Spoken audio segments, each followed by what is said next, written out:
Good morning. Let's head down to the seawall.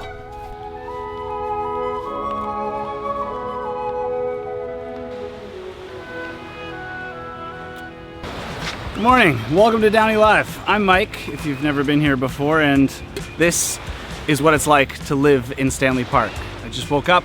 I've come down to watch the sunrise, and the rest of the day is going to be showing you what it's actually like to live here. So I'm volunteering with the Stanley Park Ecology Society, and I'm going to show you also all the weird stuff that happens at night. And because the park is closed right now, if I'm coming in after 10 p.m., I have to somehow convince the park rangers that I'm house sitting in the groundskeeper house. We'll see how that goes. It's a nice way to wake up. Let's get this video started. Now today's video is sponsored by Pantavis, which is an East Vancouver factory and studio company that has been making jackets and apparel for clothing companies that you know of for the last 15 years. And they finally decided to make their own, and I love them. And it has everything I'm looking for in a technical jacket. It's lightweight, it's breathable, it's fully waterproof, it has sealed seams, waterproof zippers. This is the new bike lane in Stanley Park, and I won't be riding it today, but this is the everyday commuter jacket, and the reason I like it is for when I cycle. You see the cuffs have reflectors folded right into them. And tucked inside the back of the coat is another reflector to be seen from behind when you're cycling. I like to know that I have the jacket that if I cycle somewhere and get caught in the rain, I'm well protected, but when I get there, I can still look good. But the best part is, they want to give you a 40% discount. Well, to the first 200 people to use the discount code DownieLive, which could be you. Actually, last time I did this, my mom bought one and loves it. So, Pantavis, local company, great apparel, great people. I'm all about it. Unfortunately, my camera doesn't work as well in the rain as their jackets do. Now I'd like to remind you that Stanley Park and Vancouver as a whole sits on the unceded territory of the Tsleil-Waututh, Squamish, and Musqueam nations. So if you come towards the 9 o'clock gun, which I'll show you at the end of the video, great totem pole display here for you to come explore, and little educational sign things for you to learn a little bit more about the culture and what these represent. Totem poles, great stop in Stanley Park.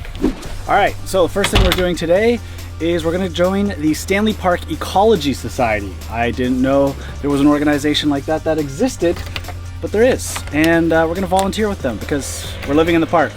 Not a single person in sight. So quiet here in the mornings. I'm meeting the volunteers at the Stanley Park Pavilion, and I've obviously opted to walk because I live here.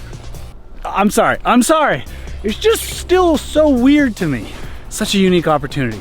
Good morning, neighbors.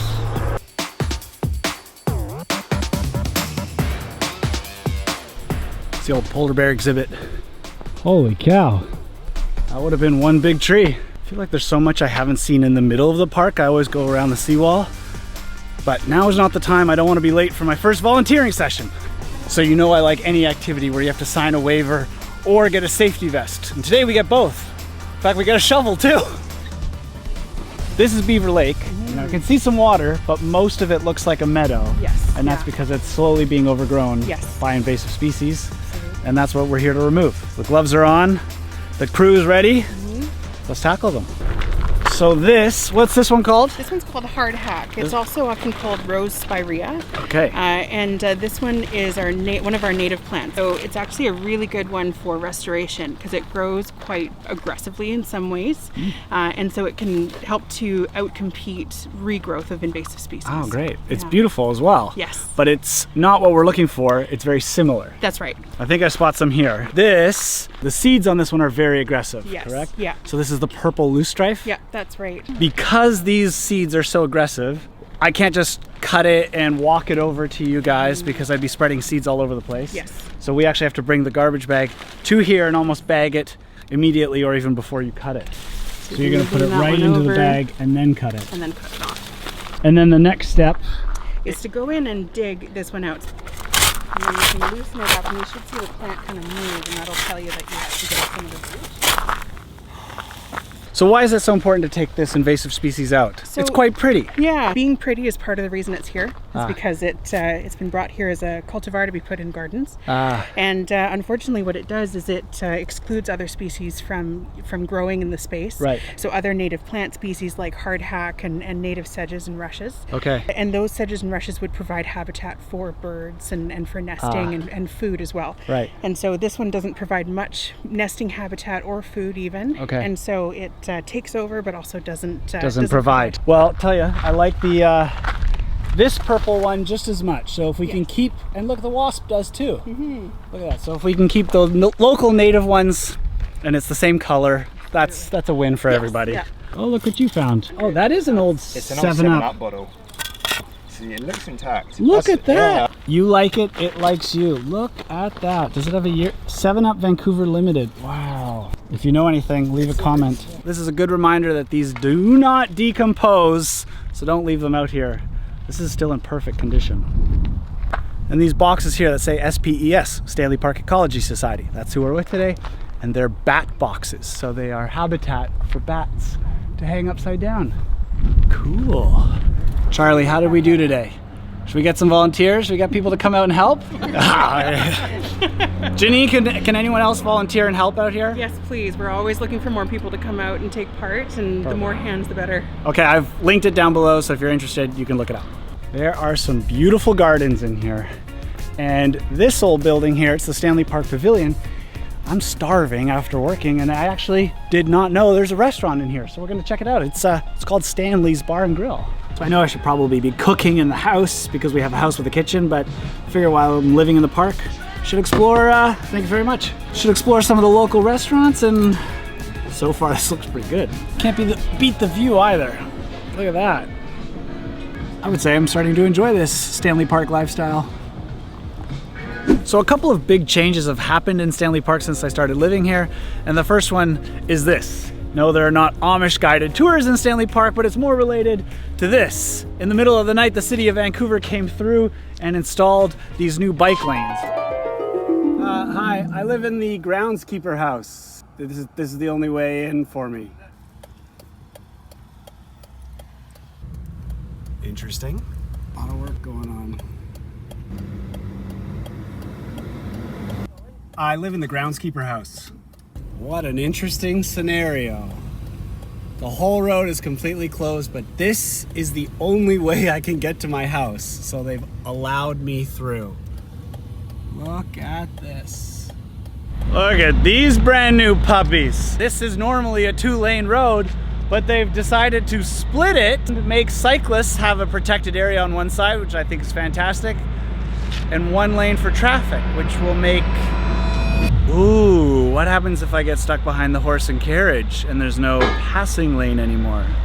Oh, this will be interesting. So the biggest issue is you have this super long driveway to come to your groundskeeper house here in Stanley Park, and they've made the 2nd lane a bike lane, and you get stuck behind this horse and carriage. But they've put in a couple of passing zones. And so now we drive at the speed of a walking horse. But if you open up the windows, you can learn a thing or two about Stanley Park too. I did not know that. I did not know that. Coal Harbor gets its name from its low levels of coal in the area. I just learned that. This could take a while. We're in a car. We're doing about 5 kilometers an hour right now. And the cyclists going significantly faster than us. Even a rollerblader. You don't have to wait long. There's always a passing zone, well, within a little bit. And off you go again. So I wouldn't normally do this, but I figure since I'm living in Stanley Park, why not come experience the fanciest restaurant in Stanley Park, at least for one night. It started off as an officer's mess during World War II, and it's been a restaurant now for the last 40 years. And it sits here at Ferguson Point, which they say has the longest sunsets in Vancouver. I'm of course talking about the Tea House. I don't think I've actually ever eaten here, so let's go check it out. Now, of course, with a restaurant like this, it's a little awkward to eat alone, but my old friend Mike happens to be in town with his wife Jen, so I'm gonna do a little catch up and see what the food's like. It started with yam chips. I've never had that before. Oh, cheers. Cheers! Cheers. Wow. The bread came with citron butter. Look at that. I don't normally treat myself like this, but when friends are in town, You it's got okay. it. Yeah. What'd you get? The duck? Duck confit. Duck confit. Got coffee, lamb. Lamb. Bon appetit. How was that? That was delicious. That was very good. I'm pleasantly surprised. What I enjoyed most is the fact that there are no buildings around, no street traffic, patio, just surrounded by trees. Hot sunshine, good company, good food. It's a win. You walk out from the restaurant right there.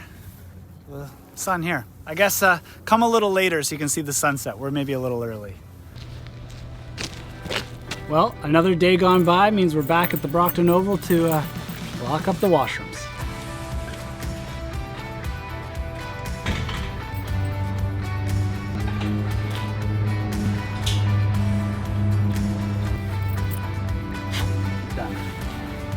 All right, it's getting dark, so you know where we're headed right now, especially if you've been watching the last 3 videos. If you haven't, I don't know if I've introduced myself. My name's Mike. The channel is DownieLive, and these adventure videos happen every single week. Every Saturday. Woo! So if you're new to the channel, you can subscribe by clicking the red subscribe button. If it's gray, don't. That means you're already subscribed, and if you clicked it, you would be unsubscribing, so only if it's red. And right next to it is the join button if you'd like to join for bonus videos, behind the scenes, uncut stuff. I put that there, $5 a month. Would love to have you join. If not, that's okay too. These videos are still here every single Saturday. All right, it's about that time.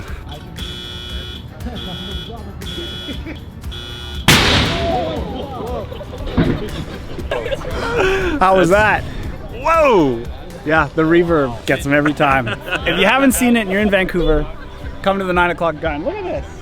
It's like a nightly fireworks show. I then drove my friends Mike and Jen home after the 9 o'clock gun. But coming back into Stanley Park, I encountered this. Hi there. I'm house sitting at the groundskeeper house for David. Oh, are you? I am. Yeah. Okay. So, Are you sure? yeah, I got the key in my pocket. Okay. We'll let you through over here. Stanley Park was closed by the park rangers due to fire risk. So the park is currently, as of tonight, closed after 10 p.m. due to fire prevention, essentially. They don't want fires happening in the park, and so they're not letting anybody in after 10 p.m. But because we live here, we get in. It's gonna be a very lonely park tonight.